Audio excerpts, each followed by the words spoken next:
If you're a martial artist, then the Hard to Hurt YouTube channel is one of the most interesting channels on the whole of the internet. It blends all sorts of elements of martial arts culture all into one hot pot, which you can't help but coming away with a smile. But some questions remain unanswered. Why is Mike called ICY Mike? The name? Yeah. Oh, I don't know if I can tell the story of the name on your podcast. What inspired some of the crazy things he's done on the channel, and how much does a taser really hurt? If you're interested in these questions and a whole bunch more, don't miss this episode of the Fight Business Podcast. Like, yeah, you fought on pay-per-view. I fought on Street Beefs. Only one of us has been in ESPN magazine, bro. I did a couple things where I was sharing really good information. I was never not sharing good information. If you spent a million years getting your Brazilian Jiu-Jitsu black belt and you wrestled for 8 years, you know, where did you get good at striking? Like, where did you get good enough to teach? You can't say you're the best at everything. But,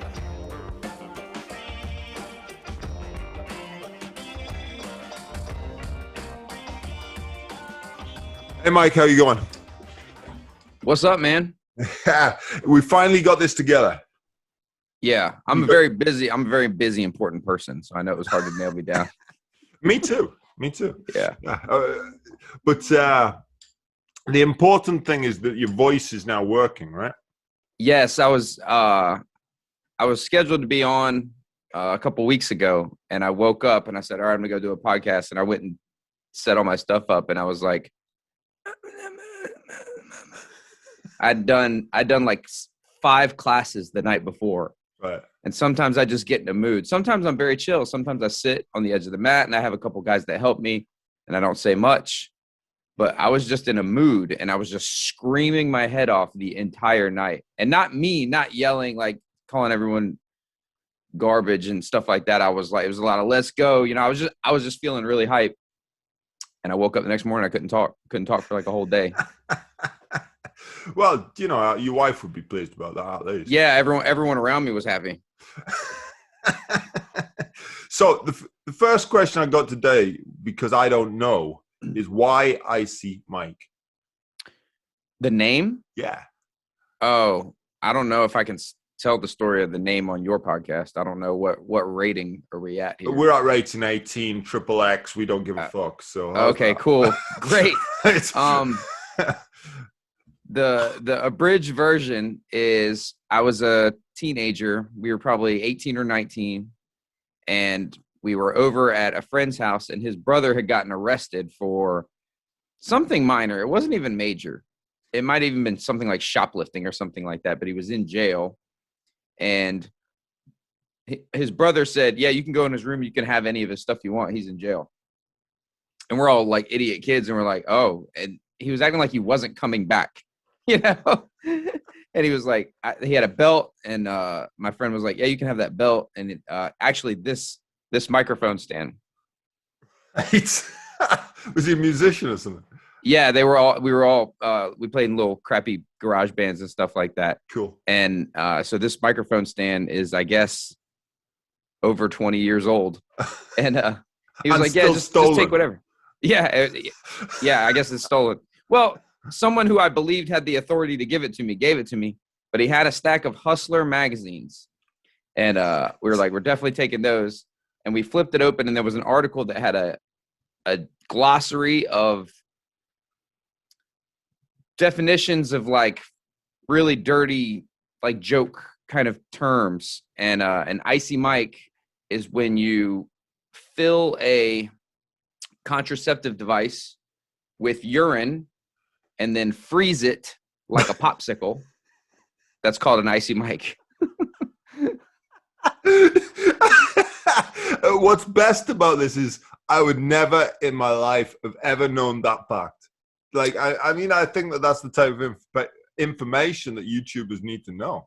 Yeah. And this was before like Urban Dictionary and before like information like that got spread really easily. You had to like find it in a funny little one-page article in a Hustler magazine. But you know, people have thought all kinds of things. They've thought like, is it because you're cold because I like talk trash to people and it's usually really mean? Is it the sometimes when I'm sparring or fighting during stare downs, I have kind of like a very, very cold demeanor. It's like, no, it's a frozen condom full of piss. That's what it is. Okay, viewers, that's it. That's the end of this podcast. We can only stop here that we are actually talking about a frozen condom full of piss. So moving swiftly on then. So that's the story of ICY Mike. His YouTube channel is now probably going to get banned. He's going to be on BitChute. Yeah. That's insane. That's insanely funny.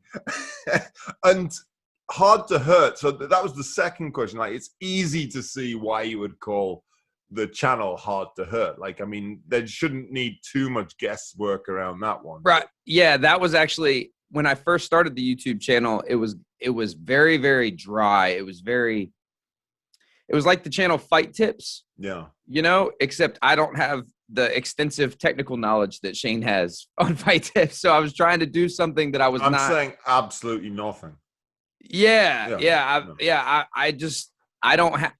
I was trying to be like, oh, this is how you do these techniques and moves, and the list of techniques and moves that I could tell you all the technical details for is like 10 of them, you know? So if I'd have kept doing that, I'd have made 10 videos of moves, the 10 moves that I knew pretty well enough to give you details on, and then I would have been done. And it wasn't fun. It wasn't me. Yeah. You know, I was trying to be too dry and technical. And I'm not really all that technical. The HARD2HURT channel, I mean, it covers a lot of bases. And I was in the podcast that I was recording yesterday with one of the team members at RevGear, who is also a writer. Yeah, so we weren't talking about RevGear, we were talking about his writing career and stuff like that.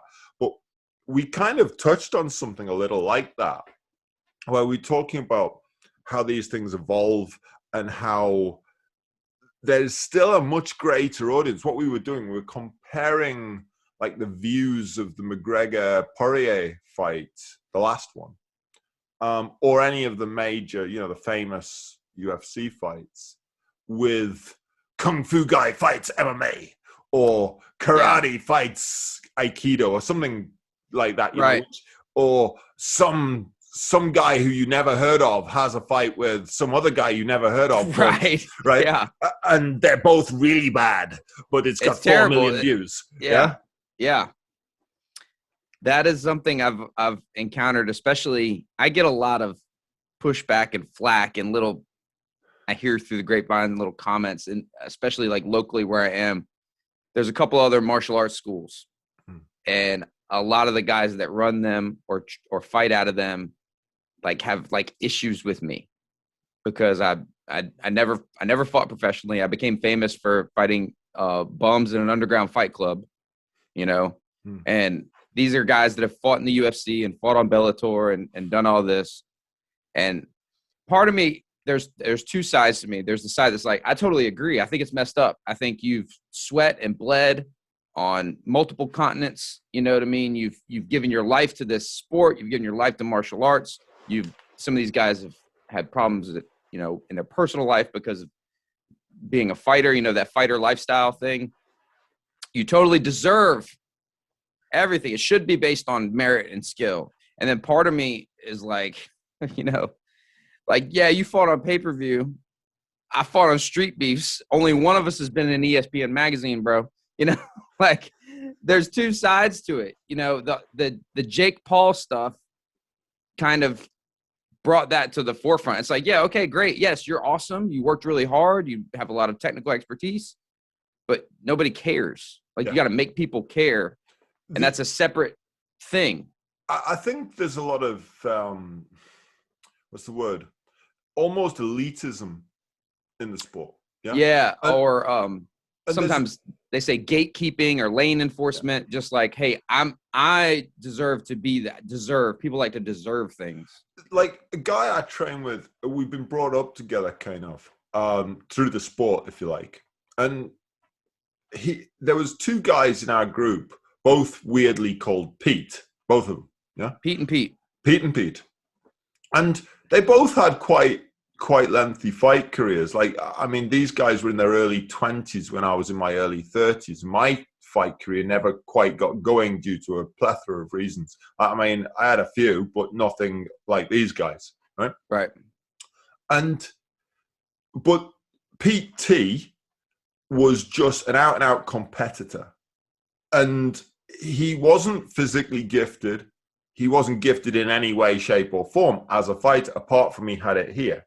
Yeah. Right. Pete I, from being a blue belt, was actually a good coach. He had a very good way of relaying things and talking to people and so on and so forth. And I wouldn't like to say who had the more decorated actual career. I think if the time had been different, either one of them could have gone to the UFC or both. Yeah. Right. It was a time and a place in England at that time. Yeah. But Pete T was a lousy coach from the start to finish. He just could not really, he could do it. You could put him in any situation, he would work it out. And his only real gift as an athlete was he was like the John Fitch, you know, he just worked super hard. Yeah, he's just a hard worker. Yeah. And he's highly intelligent. So he would work things out fast, even on the move, and he'd keep a very calm head. Whereas Pete I, from day one, was actually an excellent coach, and he's now developed into a second-degree black belt in jiu-jitsu. He's an excellent kickboxing coach, probably one of the premier MMA coaches in Britain. Yeah, right. Albeit he doesn't get the plaudits for it. But isn't that the case, though? Like, just because you were an elite competitor does not make you the best coach. And you see that with a lot of the well-known guys, too. Yeah. And that has been a source. You know, a lot of people will come on a big YouTube channel and be like, who is this guy? Why should we listen to him? And I'm like, well, one, because what I'm saying is right. This I'm saying something right. You know, one doesn't mean the other, and one doesn't not mean the other. There are guys who are. Now you've reminded me the talk I watched, which was the one about why guys think they can fight. I've got to come to that. Yeah. We've covered that recently, and a couple other channels have gone into that. But, you know, I've dealt with a lot of guys who are amazing martial artists and amazing fighters, and then they've got a 40-year-old soccer mom, doesn't want to fight, doesn't want to bleed, doesn't want to get her nose broken just for practice, but wants to learn, and they have no skill or ability to impart that information. Or they want to put out a tutorial on their YouTube or their Instagram, and they have no skill in making it interesting. Yeah, their triangle setup is great. Their jab is great. Whatever it is that they're showing they're really good. It's really valuable information.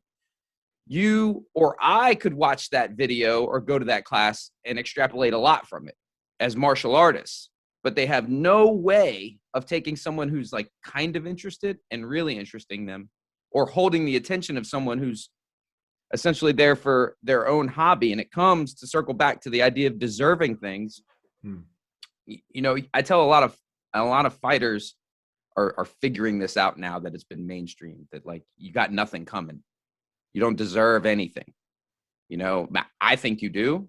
Alex, I'm sure you think they do, but the people with the money and the attention and the things that you want, it's not about how cool you are.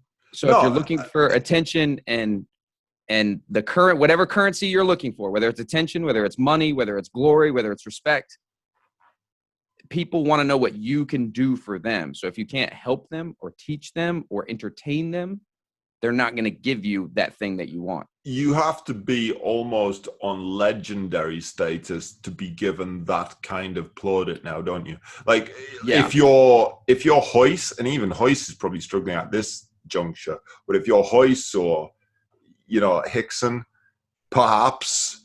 But even then, like, there's a whole generation now who haven't got a fucking clue who either of those two guys are. Right. You know, the route to that success through just your skill, it requires, you know, a much higher level of skill. You have to be Anderson Silva, or you have to be, you know, John Jones, to just walk into an arena or a room and just command it based on just your ability. Whereas you could take a guy like Chael Sonnen, who can talk his way into fights and things and situations that maybe seem like he shouldn't be in them. You know, he's talking his way into fights, and obviously he was a great competitor, but his ability to sell fights and entertain and reach people elevated him. And that's actually, and you know what? There's way less. It's easier if it comes to you easy. It's just easier. I applaud guys who want to fight every 3 months in front of whatever crowds will take them for whatever amount that they'll get. I applaud it. I can't do it. I'm lazy. I'm not in shape. I'm not good enough. I'm not durable enough. So I do this. And sometimes I do it to entertain people, but I teach and the help a lot of people channel as well. is an entertaining channel. Like, I mean, you just before we started, you said you were filming all weekend and involved in taser fights. Like, I mean, and I know the whip video was pretty well received, shall we say? Yeah, no, that was huge for us. Yeah, I watched the did Anderson Silva do Wing Chun, and you could probably hear tens of thousands of lame Wing Chun guys all complaining like as you did it, which we're gonna come to later. I'm gonna come back to this, and I sent you the comment, didn't I? I said like I did Wing Chun for a long time and hold high level grades in it, but I would disagree with almost 99.9% of all Wing Chun guys also. And it goes back to the same thing of why is it, we were talking about this last night, why is it that Kung Fu guy fights MMA guy to the death? Why is that more interesting than two guys who are actually good? And it's, it is that entertainment value. It's almost that spectacle value, right? Which has no value to a high-level martial arts guy, zero. But I don't know. I disagree. Okay. I think it's a guilty pleasure of the high-level martial arts guy. Very fair play. That's very possible. Yeah, he might say like, those aren't real fighters, but everyone wants to see it. Like, I am going to track back and look at your multi-shot crossbow review. Like, I've got one right here. I've got a crossbow right here. I bought it to learn how to use it. And now I know I can get a multi-shot version. Like, I mean, I'm sold. Yeah, and where you're at, that's a legal weapon. Like, you can own and possess that, we right? can own crossbows and anything that isn't a firearm, basically, without needing to inform everybody and have like Google install cameras in your house and stuff like that, albeit they've probably done it without telling us. No, yeah, they're in there. It's not that I have any problems with that, machine overlords. I appreciate everything you've done for us. We like the cameras. We like the cameras. Yeah, especially the ones we know about. Yeah. So when you got going with a HARD2HURT channel and you've got RKM training as well, like, I mean, how is your work split? Because this is the Fight Business podcast, right? So, right.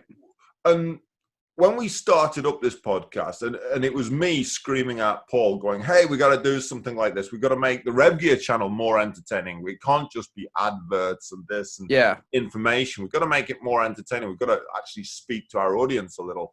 And I came up with, well, the one thing we can do almost as a neutral party is talk to anybody in the industry and talk about anyone related. Yeah.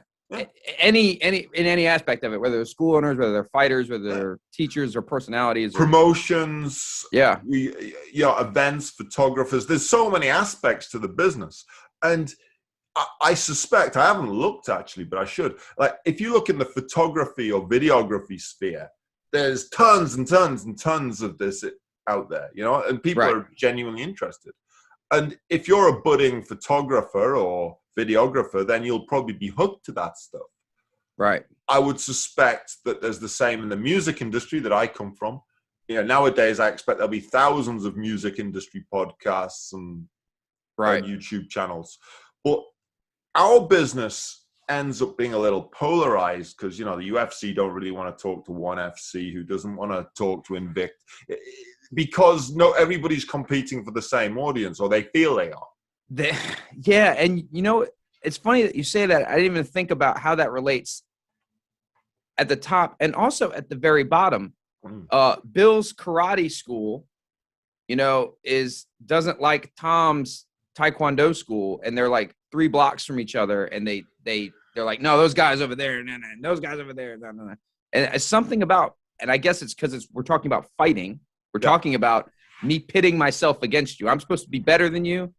And there's so much ego involved in fighting, both both healthy ego, like you should feel, you need to feel strong and fast. You need to feel like a champion if you want to be a champion. You need to feel like a badass if you want to be a badass. But then there's unhealthy ego, which is when you get into promotions that say we are the best, or you get into styles that say we are the best, or schools that say we are the best. And it's like, there's no way you're the best at everything. And it's way harder to see like collaboration. Like if I was a rapper and you were a rock musician, we would never be like, oh, rap is better than rock. We would instantly say like, hey, let's make a song together. That'd be cool. Yeah. You know, Yeah, maybe that would point. catch on. Imagine if they combined rap and rock. Oh my God, I believe that would catch on. And that brings me neatly to that talk, shall I say, that you put out, which I really liked, the one about why guys think that they can fight, which Yes. I thought was awesome. That was one of my, like, I watched a few, you know, since we started talking. I'd watched a few prior, but most of the stuff I'll watch on YouTube tends to be off grid, off subject. You know, it doesn't tend to be martial arts stuff. Me too. Yeah, right. Yeah. You know, all that the condom with a frozen purse, right? Yeah. But, can you get that on YouTube? I don't know. I haven't tried. But honest, Rebecca, I haven't tried. But right. But yeah, that particular talk, like, I mean, I got instantly hooked to that because I've been reading a lot of stuff to do with, I think they call it the manosphere in the States. I would just call it male interest, if you like.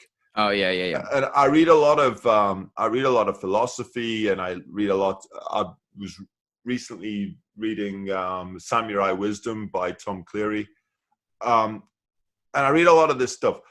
And funnily enough, one of the books that I've read recently, The Way of Men by Jack Donovan, talks a lot about some of this subject that we're in. So I was like really interested in the perspective. But, you know, for the people who haven't actually seen it, and I would say anyone listening to this podcast, jump over to Mike's HARD2HURT channel and go and look it up. We'll put the link in the description. But remind everybody what that particular talk was. Well, in a nutshell, and this is true for all things, to find out, to become good at something, you have to find out that you're bad at it. Yeah. You know, if you just assume that you're good at it, then you'll never try to improve. So you have to find out or acknowledge that you suck at it, and that's the only way you can become good at it. Fighting is one of the few things that people automatically assume that they're good at because it's on a primordial level attached to our ego. If you think about our traditional, or I'd say our prehistoric, the roles that we play, both gender roles and family roles. Like if I'm the man of the tribe or the head of my household, my value and worth is directly linked to my ability to protect my family or protect our food or our shelter or whatever. Because at one point in time, we had to fight literally for our lives. Take it. Yeah, or someone would take it. Yeah. Either the weather could kill us, or an animal could kill us, or another tribe could kill us. And weirdly enough, I talk about this a lot on some of the political stuff I got involved in, where I'm saying, you know, if we lived in the fucking real world, yeah, that's exactly what you're faced with. And the whole snowflake, hey, I'm going to get offended about absolutely fucking everything. Yeah, well, we would leave you behind. You would leave you. If you saw the week out. If you saw the week out. You wouldn't last 5 minutes in a less civilized society. Right. I would give you a canteen of water and tell you go that way. We're going this way. And that's exactly what happened. That's Yeah. exactly what happened in tribal cultures. You know, if you couldn't pull your weight, you're done. You're gone. Yeah. Have you read The Way of Men by Jack Donovan? No, I have not. I will suggest another book. I'm going to look into that one. The Naked Ape by Desmond Morris. I haven't heard of that one, but I'll look it up for sure. It's a zoological study of humans. So it's like kind of a dispassionate, like he's studying humans the same way you'd write a book about a fox or about a bird or something. If you wrote a whole book about one specific animal, its mating habits, how it fights, how it migrates, what it eats. it's a zoological study of humans, and when you break it down and view us objectively as animals, we do a lot of weird stuff just like animals do. It goes into why the colors of our face change, why our hairs raise up, all that stuff. But people don't want to find out that they can't fight, because somehow they think that means they're a lesser man. They're lesser. But then I throw them a bone and say that the way we think about fighting now, where we ball up our fists and smash them into each other's face and try to break each other's arms like what we see on UFC, that wouldn't be how you and I, if we had a disagreement about where we were going to put the fire or where we were going to build the lean-to or whatever, we wouldn't solve it like that. We would struggle. You would pin me down. You'd hold me down, and you'd be like, chill out. And I'd be like, all right, you got me. And then we'd move on. The way dogs do. Right. Because if you break my arm, then you're no use. I'm going to, if we're talking prehistoric times, I'm going to die. That you can't come back. If you break my arm or leg, some stuff's going to get infected. I'm not going to be able to pull my weight. And then now I can't help you either. So it didn't serve us to like smash each other to bits. So I got to tell you the tennis story, right? Yeah. Now I got to tell you the tennis story. This is the one that maybe I should have saved if we do a reverse of this, but I'm going to tell you it anyway. Right. So I'm sure you've encountered the same, and I think every serious martial artist at some point has encountered something similar to this. But this was really classic.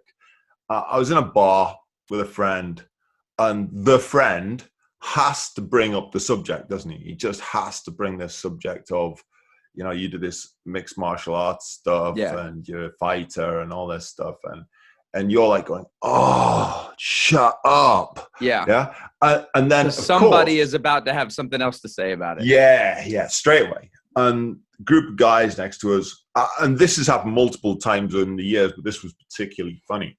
And this guy starts up, blah, blah, blah, blah, blah, blah, blah. Yeah, challenge. And I say to him, I said, okay, yeah, okay. And I take him away and I say, look, are you any good at tennis? And his mind just, it changes. He relaxes and he says, yeah. He says, no, not really. And I says, but you must have played tennis at some point, like even not even on a court. You picked up a racket, you bounced the ball around. Yeah, I know a little bit. I probably played in gym class. I did that once. Yeah, that was the kind of response I got. Yeah. And I said, because that's interesting, because my next door neighbor, and this is true at the time, he's a tennis coach and he's a competitor as well. He's like really into tennis. Yeah. Like every day he goes down to the tennis club, he goes to the courts, he's practicing his serve. I don't even know what any of this shit is, right? I'm just making this shit up. I'm just going to, he's got a racket and a ball. And it looks like tennis to me. Yeah. And so I go around the whole thing, backhand, serve, all this stuff. Yeah. He's practicing, he's competing. He does this every day, day in, day out. I says, do you think you beat him at tennis? Yeah. And the guy just, he still hasn't like kind of got where I'm headed with this. And he goes, oh, no, I'd have no chance. I says, that's funny, because that's exactly what I do with fighting. Right. And the dawning realization hits him. I just go, well, if you want to do it, let's do it. But did he put it together? Did he put it together? Yeah. He understood.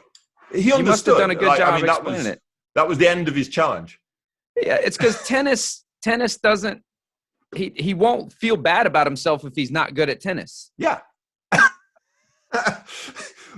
But it isn't that. But once I put it into a context that he could understand. In my recent video, I used geometry. I said, you did some geometry in high school. You did some. You remember? Because that's what people say is that, I got into some scraps back in the day. Yeah. The other one. So I got to bring up Anderson and his Wing Chun. Come on, what made you do this video? What made you do it? For the views, baby!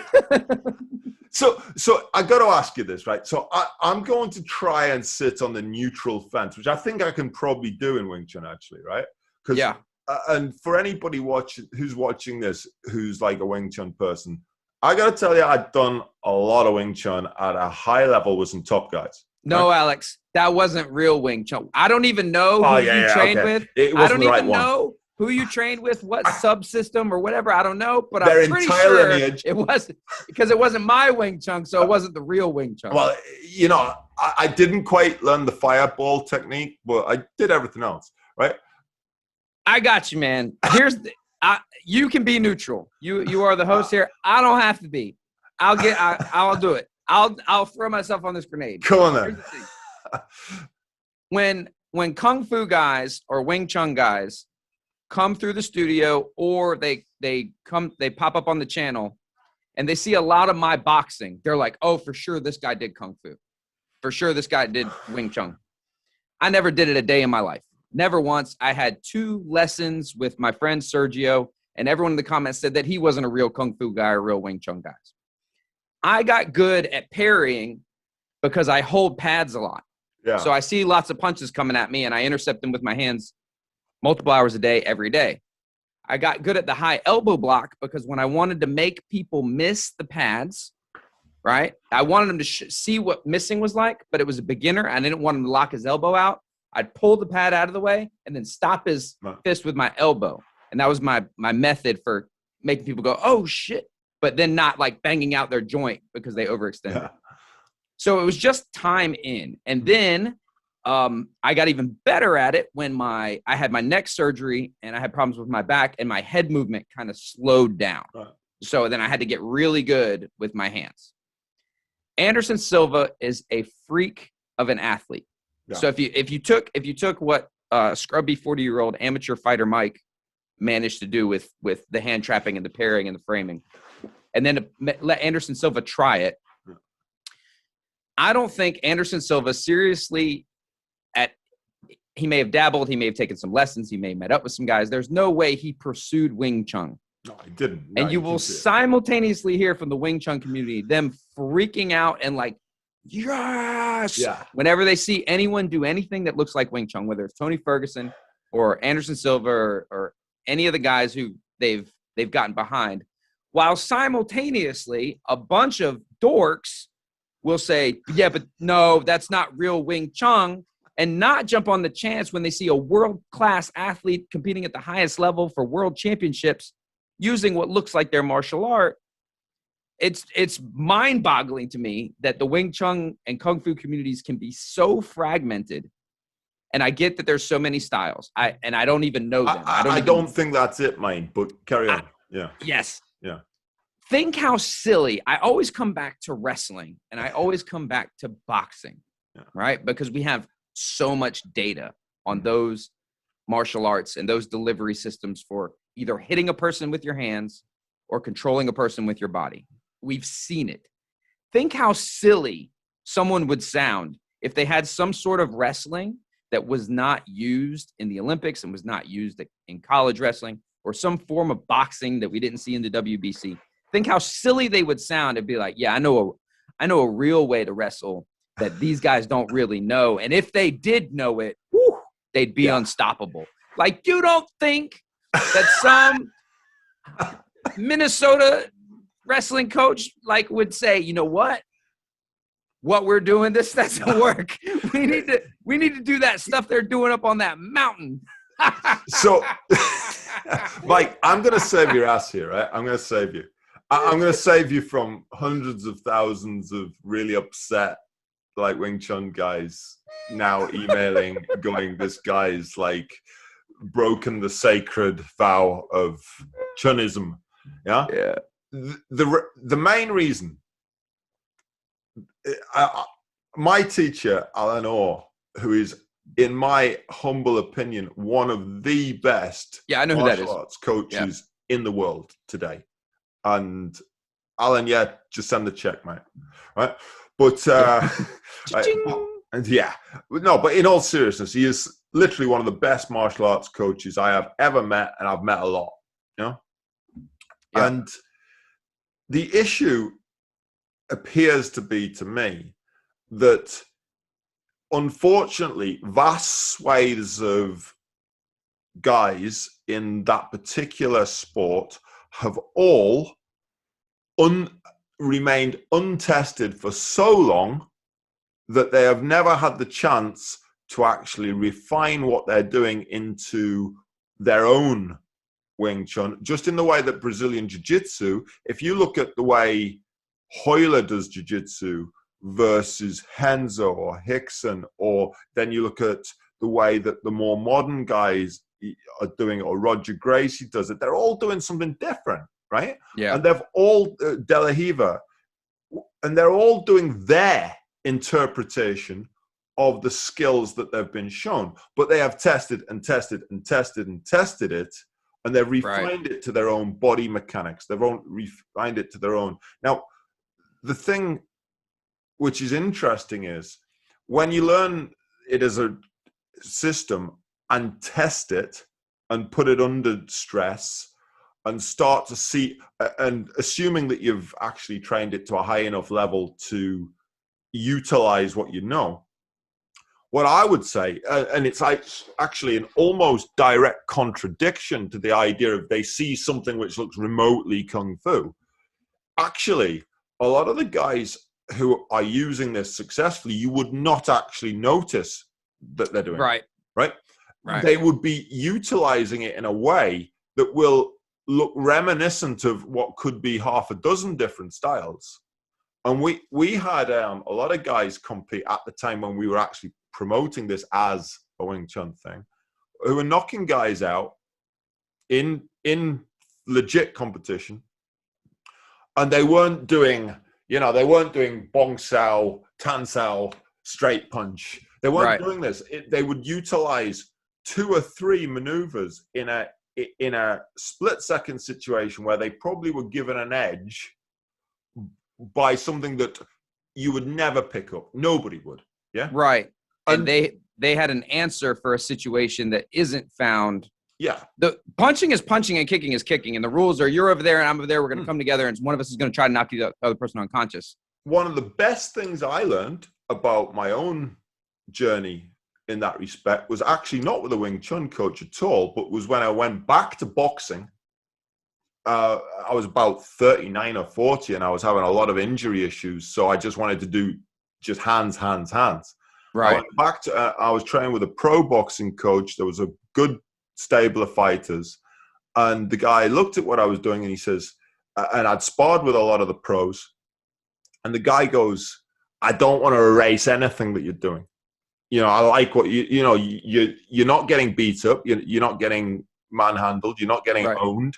But what I do want to do is I really want to concentrate on adding in long range shots, staying out. Right. And he did. And it improved my overall stand up probably 500%. Right. And I actually had a very almost identical when I began training with boxers who had some fighters and taken some guys up through the pros. My boxing was really grimy, trashy boxing. And I essentially, to stay safe, I was keeping my hands on them the whole time. I was just all over them. My partners would say that their arms would get tired from me just hanging on their hands. And I had the same thing. I had a boxing coach say, that stuff's cool, but we need to add in just boxing, real boxing. Mm-hmm. And now you have multiple gears you can shift through. If you can box, if you can trash fight, if you can use Kung Fu, you can use Wing Chun, then you get to pick which one you want to use. In any given range at any given time. And that's in an instant, that's the key. Yeah. And I think when you look at, and I think most, there are some really great Wing Chun guys out there and other stylists of styles which are a little maligned. Yeah. But those guys will probably have gone out there and looked at other stuff and incorporated it. And I mean, Bruce Lee said it, wasn't it? Didn't he? He just said, absorb what is useful, discard what is not. And it's as true as you can be, because everybody's body type is different, but everybody's got 2 arms, 2 legs, and a head. Well, most people. The big problem will be without meaningful contact and competition, there's no way to find out what's useful and what's not. So there's this cycle. If you and I don't fight, and if you and I don't fight, I won't find out that it won't work. And it's just this, and we have no impetus to dial in the methods we use to train it. Like, even if the technique is good, like there's no question that this technique is good. I know that they're good.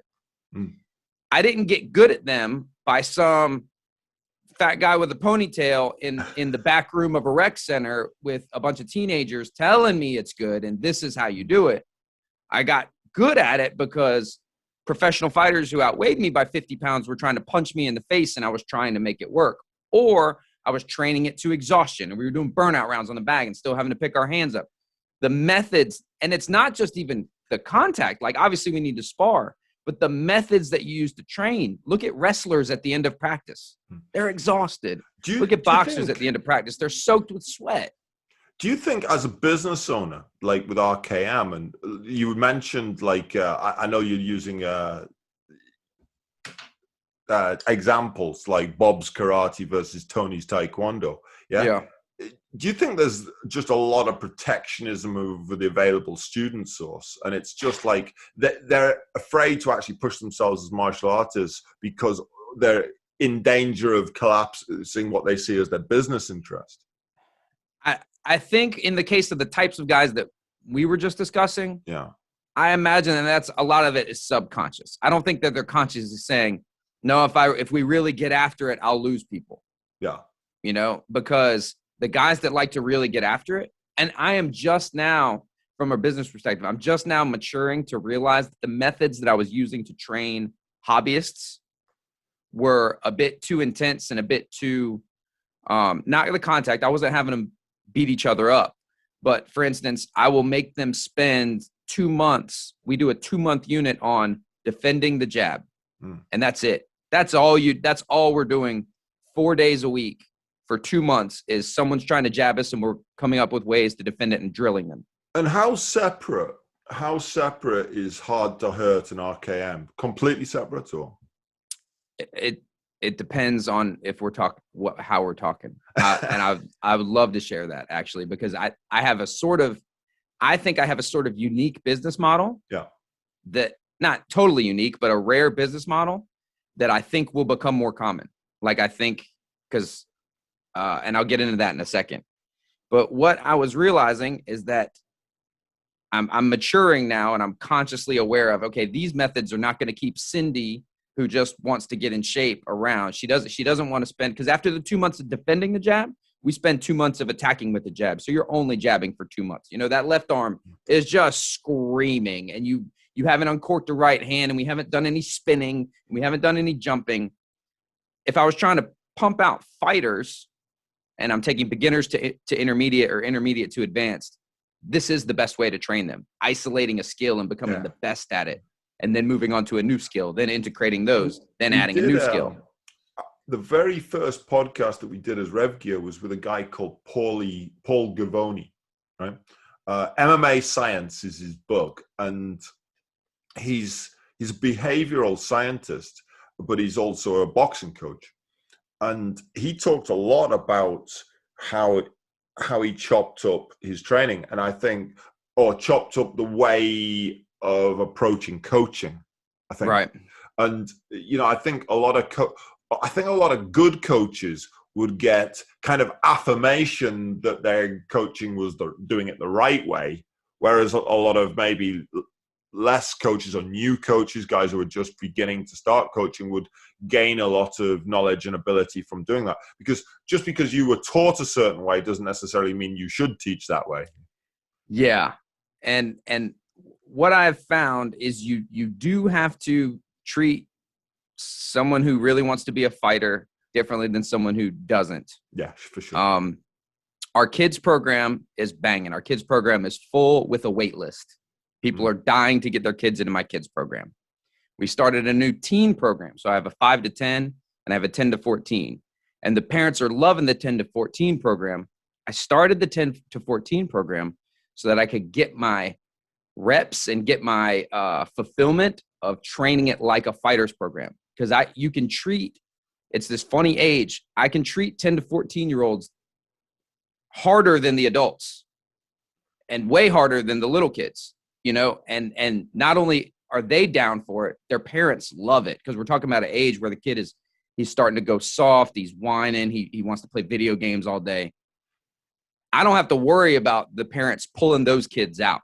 The kid's going to be like, I don't want to go back anymore. And the dad's going to be like, good, you know, whereas with the little kids, that's not the case. Yeah. And with the adults, they're not going to come back. So I'm starting, and this is very new, past month or two, I'm starting to wrap my brain around how to treat each group. And I'm actually going to almost regress the way I teach my adult hobbyist casual class. I was trying to train it like a fight team program. And that was for my own, I was essentially being selfish, and it made me feel good to see a guy hone a single type of kick for 2 months. And that guy's like, yo, I pay $100 a month for this. This is not fun. I just wanted to have fun and get in shape. Yeah. So I'm learning.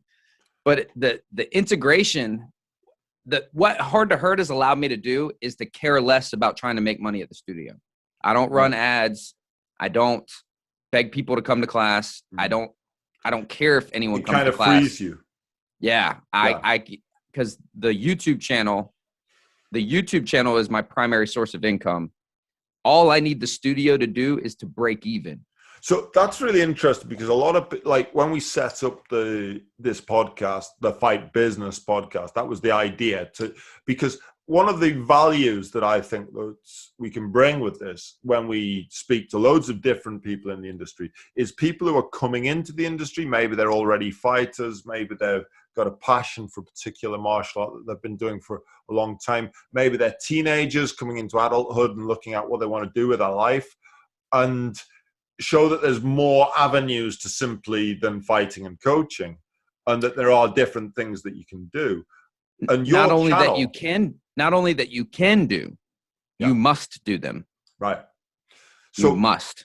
The Hard to Hurt channel is like one of the more successful martial arts channels on the internet, which isn't affiliated with just a single promotion or something like that, right? Right. And it's also very different to, you mentioned Fight Tips, which has got insane amounts of viewers.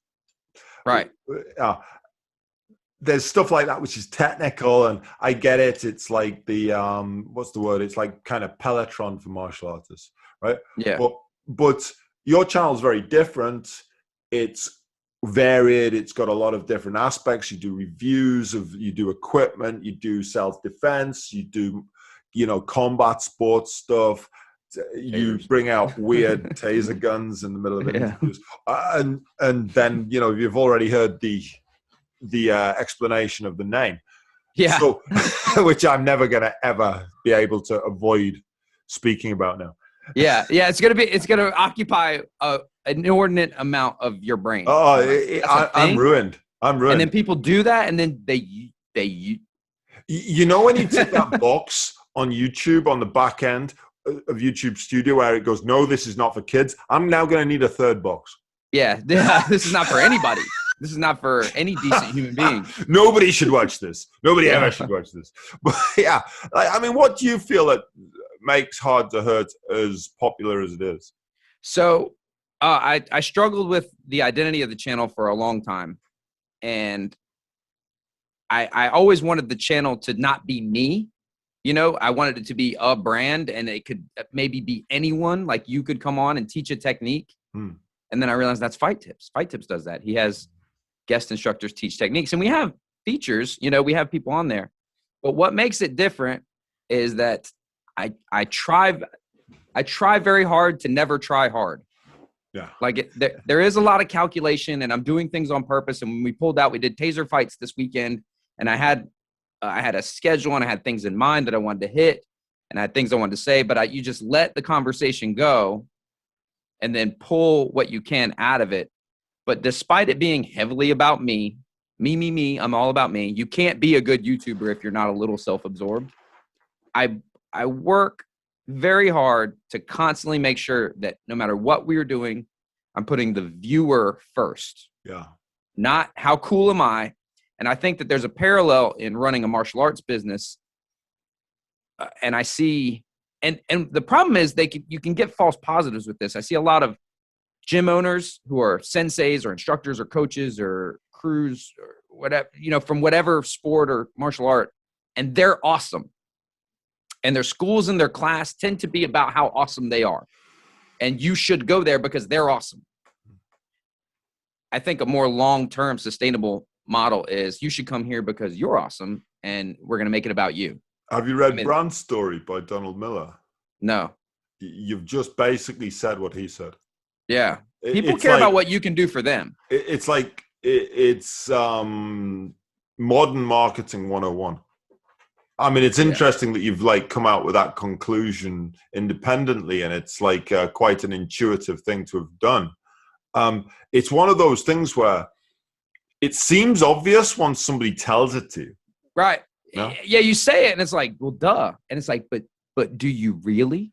Why did you put that video out? Why? So Alex, why are you putting this video out? We had fun. We talked about Wing Chun. I'm going to tell you the story of how I got this hole in my head from the taser.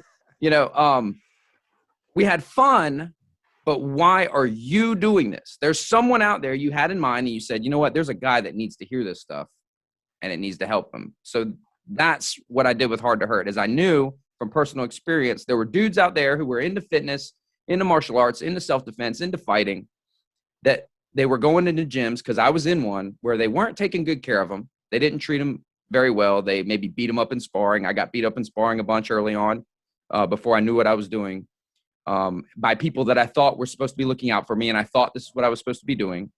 I didn't have things explained to me, like a lot of details, because in the beginning, at the top, we talked about a great fighter is like, yo, here's how you do the round kick. And you're like, okay. And he's like, no, not like that. And you're like this. He's like, no, not like that. And he's like, just like, do it better, dude. That sucks. and I've always had a knack. I was a teacher and a trainer my whole life. I just didn't teach martial arts. I've always had a knack for taking what you do for a living, or you do as a parent, or whatever, and helping you arrive at the conclusion and seeing what you're doing wrong. And I can look in people's face and tell when they're frustrated, and I'm putting them first. And I've always had a knack for explaining things to people in a way. And maybe I'm not the best fighter, but I consider myself a very good teacher. So I think in all things, in business, in martial arts, in YouTube, or content creation. And when I say Hard to Hurt in YouTube, that could be your Instagram account if you're into doing that, or that could be your Twitter or whatever. And when I say martial arts, that could be your bakery. Yeah. You just have to put, and just as you said, it seems like, duh, yeah, put the customer first. But a lot of people say they're doing that, but are not really doing that. The mistake that most companies make, and this is what Donald Miller kind of talked about, was they talk about themselves constantly, but they don't even realize that they're doing it.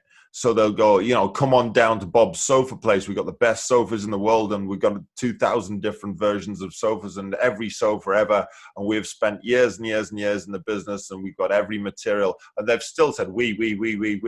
Yeah. I, not you. Right. Yeah. You've got to start. You've got to start. In order to get people to care about who you are, you've got to start with who they are. Yeah. So to take that example, I would just retool that. It's like, have you ever bought a couch that it looked good in the showroom and it sucked, and then it wasn't even that comfortable, and you felt like you paid a lot, and you realized everything's wrong with it? Then you tried to call the company and they wouldn't fix it. Yeah, we've been through that too. So we wanted to make sure that we provide. You can tell people about yourself, but you have to. I've read. Yeah, you have to solve a problem for them. If you're not solving a problem for them, you're not helping anybody. And that doesn't mean that every video has to be an in-depth tutorial exactly how you do this. It could be funny, but it has to be entertaining to them. I cut so much stuff that I think is hilarious, that makes me laugh out loud, but I cut it because I know that other people won't get it, and I'm wasting their time, and I need to get straight to what they need out of that video. So what's have you got planned for Hard to Hurt? So we've got to now talk about the taser fight, but beyond the taser fight, have you got other branches that you're moving out into? Is there new avenues, more evolution on it? What I'm hoping ultimately is I want to, my biggest priority right now, my biggest thing, Hard to Hurt is like a nice little machine now. It runs pretty smoothly. I have staff that helps me with things on it, on the back end, I can't find that for my studio though. I can't find that for RKM training. I cannot find good help. I have been through 3 or 4 grappling coaches in the past 6 months. I've gone as far. I had one. I was hiring him to give. I need a jiu-jitsu coach or a wrestling coach. I need one.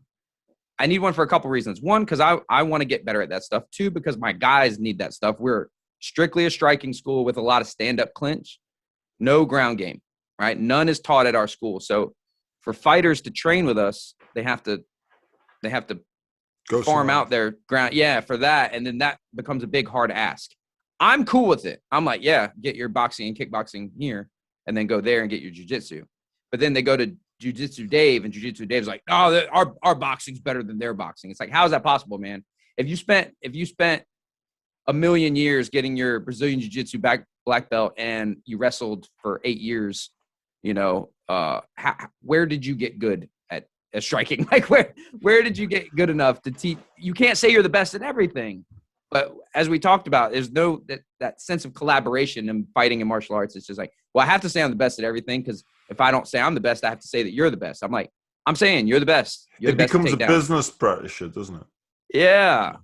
So I separate training my fighters and my hobbyists. Like my hobbyists, I'm like, yeah, we're the best. Come here for everything you need. But my fighters, I'm like, yeah, no, you need to go there because that guy can teach you stuff that I can't. I want to find enough people that can run the studio without me being there. Or if I go there, I get to just put on shin pads and just take class.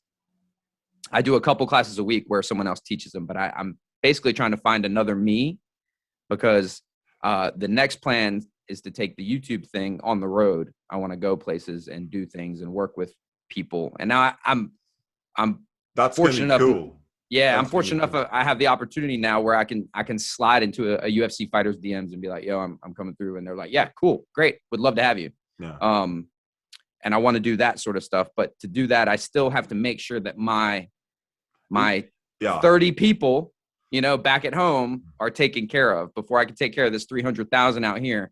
I got to take care of these 30 people, because without those 30 people. So you're going to kind of do the Hard to Hurt roadshow.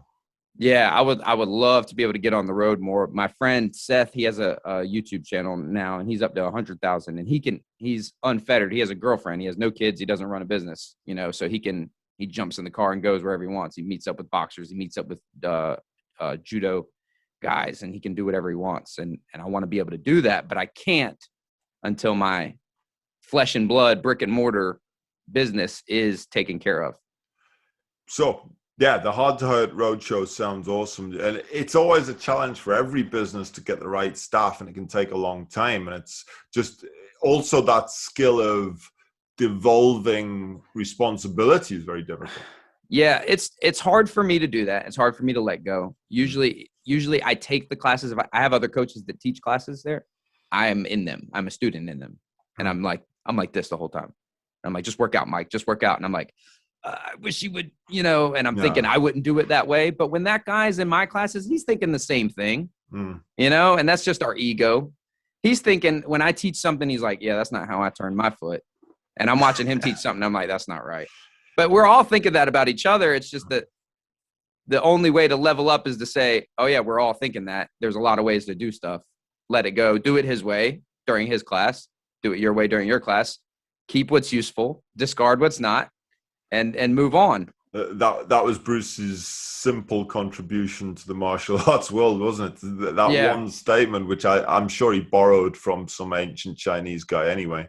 But yeah, and like all good advice, once you say it out loud, it's like, oh, duh, that's so obvious. Yeah, it's a shame more the martial arts crowd can't just go back and listen to Bruce on this and just take what he was saying was actually real, even within its own context. Like, I mean, yeah. And I think going back to that point of once you stop pressure testing something and then let it grow, then it's become something else. Right. Yeah. It's stopped being what it was. Right. Yeah. It's a tumor. That's a tumor. If you're not treating it, and it grows, that's bad. Yeah. Right. And those are weeds. Yeah. Weeds you don't have to do anything to, but they can grow. Yeah. Plants that you want, fruit, vegetables, you have to do stuff to them. You have to treat them. You have to pay attention to them. In the discussion we had last night, have you ever come across, this is interesting when going back to the actual training and classes and stuff. And I come from, like, I mean, it's hard to say what my first martial art was actually Taekwondo, but I didn't do it long enough for me to class it as really a serious part of my development. I did it long enough to get hooked. Yeah? It probably, I would just guess, it probably informed that that first bit of footwork. You probably move more than other guys do because you first learned. You were probably bouncing around a good bit. The guy that I learned from was actually a military guy, and so he had a foundation in some form of reality as well, which helped. But I went over to Western boxing. You know, I'm British, for Christ's sake. Everywhere, you know, you can't avoid boxing in England. Yeah, I thought that you had to box. I thought I thought everybody bare knuckle boxed all the time, wearing the little bowler hats, and you guys all just boxed. That's actually what happens most of the time here. Yeah. And drinking tea at the same time. Yeah, at the same time. like there was a thing where I was speaking with Tom about this last night, and as a coach, I've gone back to coaching recently, and I've done it because I've moved out into this little village in the middle of nowhere, and like it was a way of developing a way I can train with other people regularly without having to travel for miles. Right, you got to start classes just so you can have training partners. And I've been lucky, because I'm very lucky, because like most of my old crew are still kicking around, so I can go and train with really high level guys whenever I want, which, you know, most people don't have that kind of access to. But one of the things that I kind of wish for in combat sports sometimes as a coaching tool are forms or kata. Yeah. And it's not because I think that they're the world's greatest thing ever. And I would certainly discourage anyone wanting to do these kind of competitions in them and stuff. But the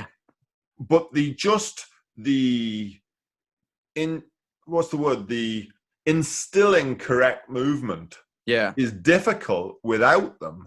And even something like getting somebody to use their hips punching, and karate's got an excellent way of teaching that. Right. Yeah. And I think isolating movements is something, and this is what I was struggling with in my class. I was isolating things. Me and the other guy that is pretty much the main kick striking guy at RKM, we come from traditional martial arts background. So we learned movements in isolation. We learned control over our bodies and making sure details were correct. So we learned that format, and then we started doing boxing and mixed martial arts, and then pressured ourselves and came out with what we currently do. I think that the traditional martial arts, or what people call traditional martial arts, because wrestling and boxing are very traditional as well. But when we say traditional martial arts, people know what we mean. You mean not combat sports? Right. Yeah, exactly. Yeah. Gis and yelling and, and kata, they suffer from a lack of pressure testing. But actually, to circle back, one of the things that started me down the HARD2HURT journey was I went to an MMA gym that was known for putting out high quality fighters that were regionally known for having the best striking, in a place that's overrun with grappling. That's very big here. Grappling, people love Brazilian jiu-jitsu here. And a lot of the fights, even MMA fights, turn into guard pulling fests. Our gym was known for bangers, and then I went in there and I was like, this is awesome. This is what I want to learn. And I was just, that means something different in the UK, by the way. Oh, what is that? Like, oh, that's like a sandwich, right? Circling back again. Carry on. Yeah. Yeah. But we only had pressure, so there's too much of that. It was only pressure. It was only sparring. It was hard sparring all the time. No attention to detail, no fixing little moments, no perfecting little angles with footwork or with, the punches. So it was just pressure. So the only guys left were just badass dudes. So I think that there's some merit to, like, you can have no pressure, that's bad. But if you have only pressure, then you miss out on fundamentals and maybe leave behind guys that could have been good. There was a club. I think there must be kind of like a club like that everywhere. Certainly back in the, going back 15, 20 years, probably in the US, probably in the UK, other parts of the world too. That gym you're describing, we had the exact same experience here in Newcastle. there was a gym where all the tough guys went to spar. Yeah. Right. And yes, you would maybe do a class, but most of the guys who are actually in a fight career or interested in fighting were actually going to the daytime classes rather than the evening. And then as soon as the hour class of not much, hitting some bags and pads was halfway over, everybody's jumping already in the boxing ring to spar. Yeah, everyone's and the interesting thing was, most the guys who were there had learned almost everything outside of that club.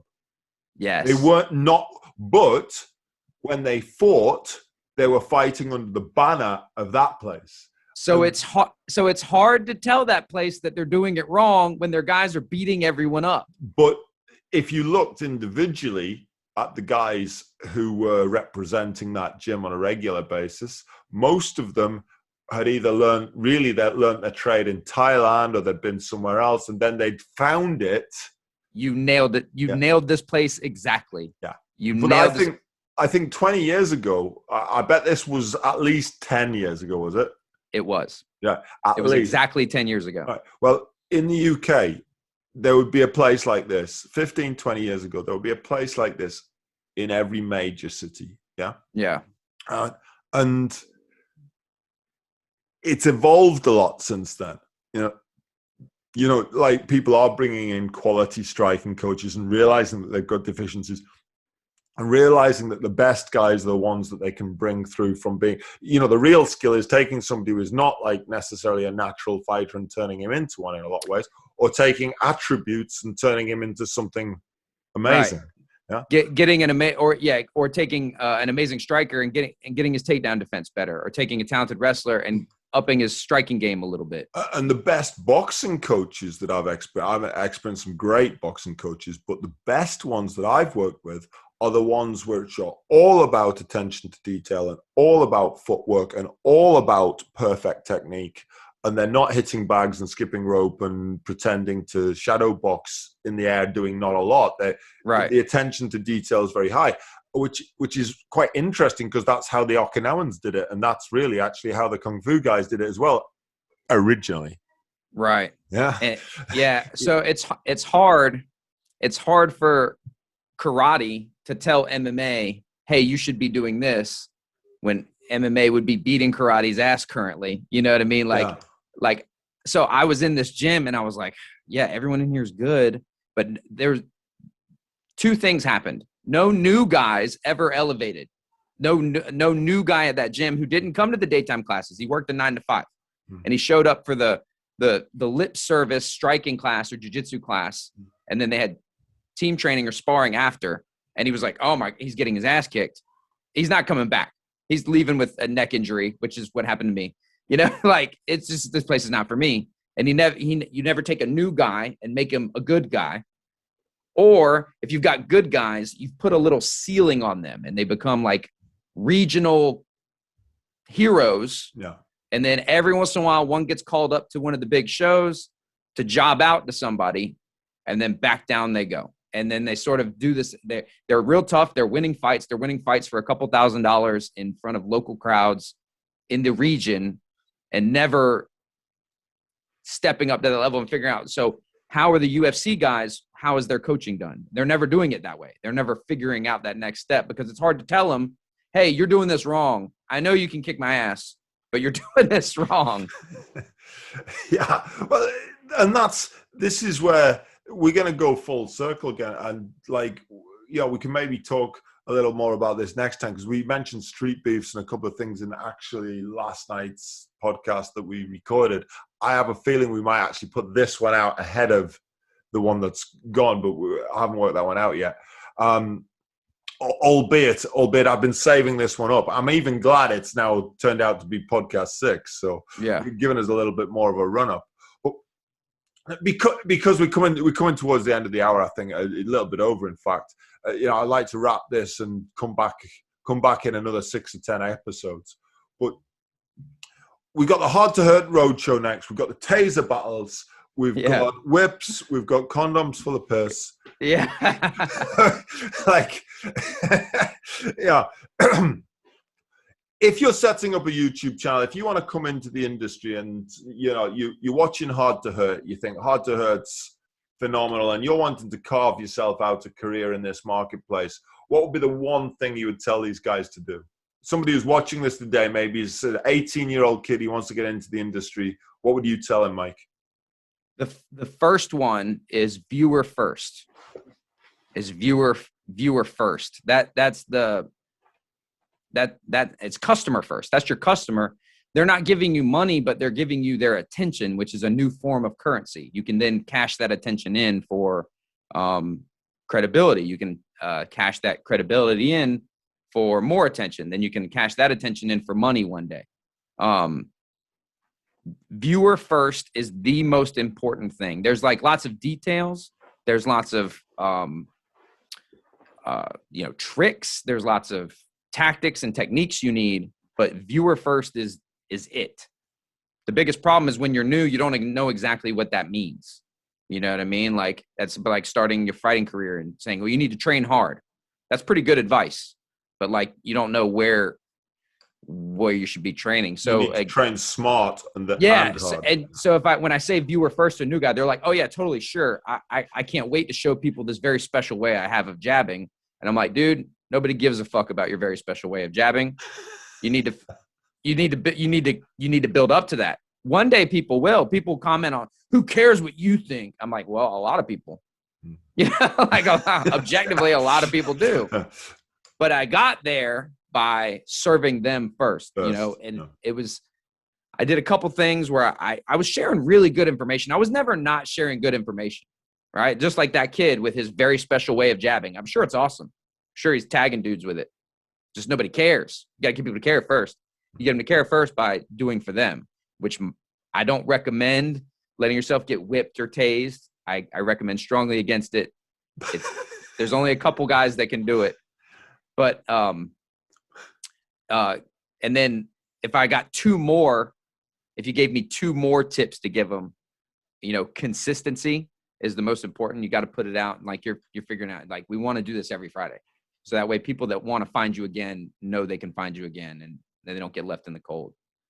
And then, just send it. Like, just send it. Be consistent, and then just whatever you make, just post it. And it's like, because it's all practice. It's like your amateur fights. If you're under 10,000 subscribers or under 10,000 followers, or your business is still new, that's your amateur fight days. That record doesn't count. Go get demolished. Go have ugly fights. Go screw up. You'll get another crack at it down the road. That's awesome advice, Mike. Thank you so much for coming on this podcast. You got to come back in 6 to 10 episodes, right? See how we're doing. Yeah, I would love to. Great. We shall see you next time, Mike. All right. Thanks, brother.